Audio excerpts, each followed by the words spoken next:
তো আজকে আমার এই বাইকটাতে ফুয়েল উঠাতে হবে। আর যেহেতু শহরে আসছি, আর সিলেট শহরে আসলে একটা ট্রাস্টেড একটা পাম্প আছে, তো সেই পাম্প থেকে আমি আমার ফুয়েলটা উঠাই বাইকে।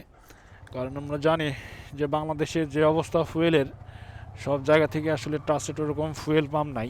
আর এই ফাঁকে আপনাদেরকে একটা জিনিস দেখাতে পারবো, সেটা হচ্ছে আমার বাইকে মিটারের যে মাইলেজটা দেখায়, সেই হিসাবে আসলে মাইলেজটা মিলে কিনা সেটাও আমি আপনাদেরকে দেখাবো। যেহেতু ট্যাঙ্ক আজকে ফুল করব, তো বুস্টারটা ইউজ করলে ভালো হইতো। তো থাক, সমস্যা নাই, আজকে না করতে পারলেও সমস্যা নাই, পরে করা যাবে। আর এখন তো দোকানপাটও বন্ধ সকালবেলা। আর সিলেটে দেখবেন যে যেহেতু লন্ডন এরিয়া, আগেই বললাম যে লন্ডন এরিয়াতে লন্ডন ডিস্ট্রিক্ট সবাই এটাকে বলে, এই জন্য দেখবেন যে 10টার আগে ওইরকম দোকান টোকান খোলে না, সব টপ খোলাও থাকে না। তো এখন পাম্পে যাচ্ছি, পাম্পে গিয়ে ফুয়েল উঠাবো, দেখবো যে আসলে আমার বাইকে যেভাবে মাইলেজ দিচ্ছে, মিটারে যে মাইলেজটা দেখাচ্ছে, তো সেটা হিসাবে অন গ্রাউন্ডে সে মাইলেজটা আমি পাই কিনা, তো কত কিলোমিটার চলছে এবং কী পরিমাণে ফুয়েল বাইকে ধরবে, যেহেতু এটা 11 লিটার ফুয়েল ট্যাঙ্ক।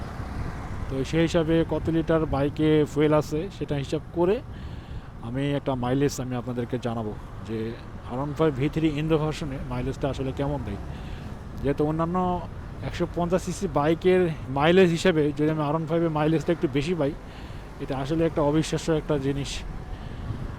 যেহেতু 155 সিসি আরও তো অন্যান্য সেগমেন্টের বাইক আছে, তো সেগুলোর চাইতে আসলে এই বাইকের প্রাইসও বেশি, এই জন্য মাইলেজটা যদি একটু বেশি পাই, তো এটাতে অনেকটা লাভবান হওয়া যায়। তো অনেকে এটা বিশ্বাস করে না যে R15V3-তে 50+ মাইলেজ পাওয়া যায়, এটা অনেকে বিশ্বাসই করে না। তো এখন আমার বাইকে মাইলেজ ওইটা ওখানে গিয়ে দেখাবো, বাট ফুয়েল এখন এক দাগ আছে। তো কত লিটার ফুয়েল ধরে এটার সঙ্গে মেজারমেন্ট করে আমার বাইক কত কিলোমিটার চলছে ওইটা আমার মেজারমেন্ট করা আছে, তো সেটার সঙ্গে মিলে আমি আপনাদেরকে ধারণা দেওয়ার চেষ্টা করব।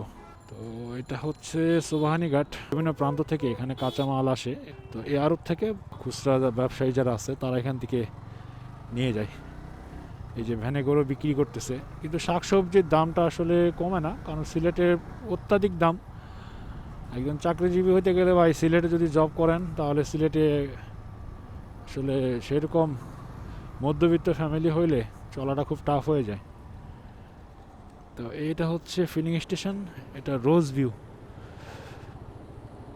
এই সিলেটে এই রোজ ভিউ বিশেষ করে এখানে আসলে এটা অনেক সিরিয়াল দিয়ে, বাইকে সিরিয়াল দিয়ে ফুয়েল নিতে হয়, যেহেতু ট্রাস্টেড একটা ফুয়েল পাম্প, এই জন্য এখানে সিরিয়াল দিয়ে নিতে হয়।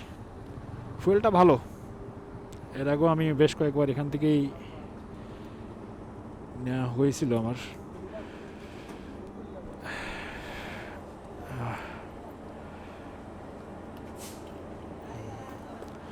ভাই ফুল করে দেন। হ্যাঁ, অকটান। দেখি কী পরিমাণে ফুয়েল ধরে। ভাই এই দাগের নিচে দিবেন, হ্যাঁ এই দাগ বরাবর দিবেন, এই দাগ বরাবর, এই দাগ বরাবরটাই দেওয়ার নিয়ম। অনেকে আমরা কি করি একদম গলা অবধি রাখি, ওইটা করা ঠিক হবে না, কারণ এতে আবার বাইকে যখন ফুয়েলটা কমে যাবে তখন আবার গ্যাস হয়।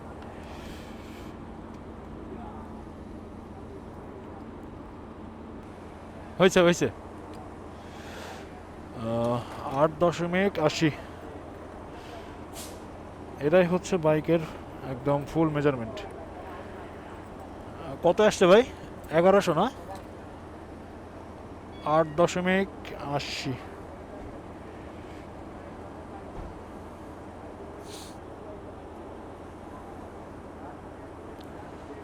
আপনাদেরকে মেজারমেন্টটা একটু দেখাই, যে আমার বাইকের মাইলেজটা আমি আগে দেখাই কত মাইলেজ পাচ্ছি।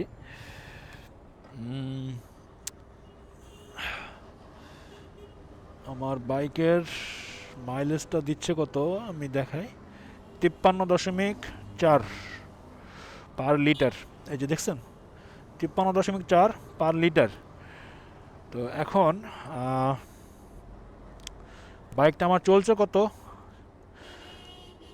এটা হচ্ছে 496.1, আর আমার ফুয়েল উঠছে হচ্ছে 8.80। তাহলে 496.1/8.0 দেখছেন? এই যে দেখেন, আমি অন গ্রাউন্ডে আমাকে দেখাচ্ছে, যেহেতু ফুয়েল আমি উঠানোর পরে আমাকে দেখা দিচ্ছে যে 56.37 মাইলেজ দেখাচ্ছে কত, 53.4। তার মানে আমি এভারেজ 50-র উপরে মাইলেজ পাচ্ছি আমার এই R15 ভিতরিতে। বাইকটা আমি আপনাদেরকে একটু দেখাই, অনেকে আমার বাইকটা দেখে নাই। এই হয়েছে আমার বাইক, এই যে। তো এখন হয়তো অনেকে বলবে যে আমি বাইকের যে ফুয়েল যেটা ধরার কথা আমি মনে হয় কম নিছি। ভাই আসলে আমি কম নেই নাই, কারণ বাইকের যে ফুয়েলের যে মেজারমেন্টটা যেখান থেকে ট্যাঙ্কিতে থাকার কথা যে পর্যন্ত, আমি সেই পর্যন্তই আমি নিয়ে নিছি। দেখেন এই যে, দেখছেন একবারে যেখান থেকে থাকার কথা। বাইকে ফুয়েল কিন্তু এই পর্যন্ত থাকে না, থাকে কিন্তু এই পর্যন্ত থাকে। এই যে যে গলাটার যে দাগ আছে এখানে, এই লেভেল পর্যন্তই কিন্তু বাইকের ফুয়েলটা কিন্তু থাকে। অন গ্রাউন্ডে আমার বাইকটা আমি যখন ফুয়েল উঠাই, ফুয়েল উঠানোর সময় আমি এখানে এই ট্রিপ মিটারটা আমি জিরো করে দিই, যে 2 নম্বর যে ট্রিপ মিটারটা আছে এটা। তো এখানে 496 কিলোমিটার চলছে যখন আমি ট্যাঙ্কে যখন ফুল করি। তো এর সঙ্গে আমি যখন ফুয়েলটা যখন নেই, নেওয়ার পরে মাইলেজটা কিন্তু দেখাই, এই যে 53.4। তো এটা আমি জিরো করে দিব, যে ফুয়েল ট্যাঙ্কিটা ফুল করার পরে এখন পরবর্তীতে মাইলেজ কত দেয়। তো এটাও জিরো করে দিলাম, তো দুইটাই জিরো করে দিলাম। এখন আমি যেহেতু আবার নতুন করে ফুয়েল উঠাইলাম, দুইটাই জিরো। তো মাইলেজটা এখানে দেখাচ্ছে কত, 56.37। আমাকে অন গ্রাউন্ডে দিচ্ছে 56 মাইলেজ, আর মিটার আমাকে দেখাচ্ছে 53.4। অথবা একটু এদিক সেদিক হইতে পারে, বাট মাইলেজ আমি 50-র উপরে পাচ্ছি মাইলেজ। আর ওখানে যেটা দেখালাম যে 11 লিটার ট্যাঙ্কি, ফুয়েল ধরছে 8.80। আচ্ছা আমি 9 করে ধরলাম, ঠিক আছে। হয়তো বা অনেকে বলবে যে আরও বেশি, আরও তেল ঢুকতো। তো ঠিক আছে, আমি 9 করে ধরলাম।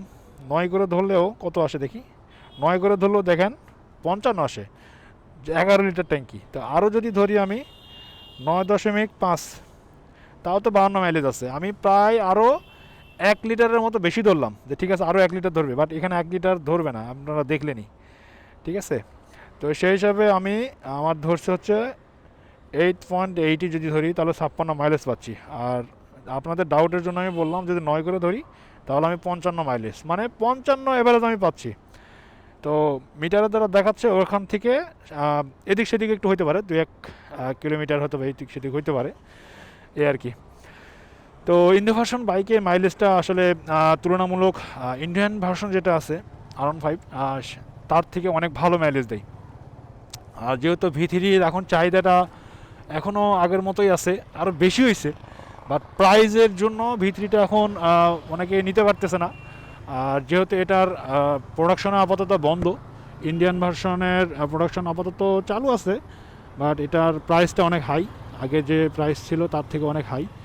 আর ইন্দো ভার্সন বাইকের প্রাইসটা মোটামুটি আরও বেশি হাই হয়ে গেছে, কারণ আমি যখন এই বাইকটা কিনছি এখন মার্কেটে গেলে প্রায় 1 লাখ টাকা ডিফারেন্ট হয়ে যায়। R15 যদি নিতে চান, চেষ্টা করে হলেও, টাকা একটু বেশি লাগলেও আপনারা ইন্দো ভার্সনটা নেন। আর এখানে সুবিধা অসুবিধা বলতে, সার্ভিসটা একটু ভালো জায়গায় সার্ভিস যদি নিতে পারেন তাহলে মানে ঢাকার ভিতরে যদি সার্ভিসটা নিতে পারেন তাহলে আমি মনে করি যে আপনারা ইন্দোনেশিয়ান বাইকই কেনাটা বেটার। এতে হয় কি যে ইন্ডিয়ান যেসব বাইক আছে এগুলো থেকে অনেক বিল কোয়ালিটি হাই পাবেন আপনি। তো সবাই ভালো থাকবেন। আর আমার পার্সেলটা হয়তো চলে আসছে, ওখানে যাচ্ছি, ওখানে পার্সেলটা রিসিভ করে তারপরে বাসায় যাব। তো সবাই ভালো থাকবেন, নেক্সট আবার কোনো ব্লগে দেখা হচ্ছে। আসসালামু আলাইকুম।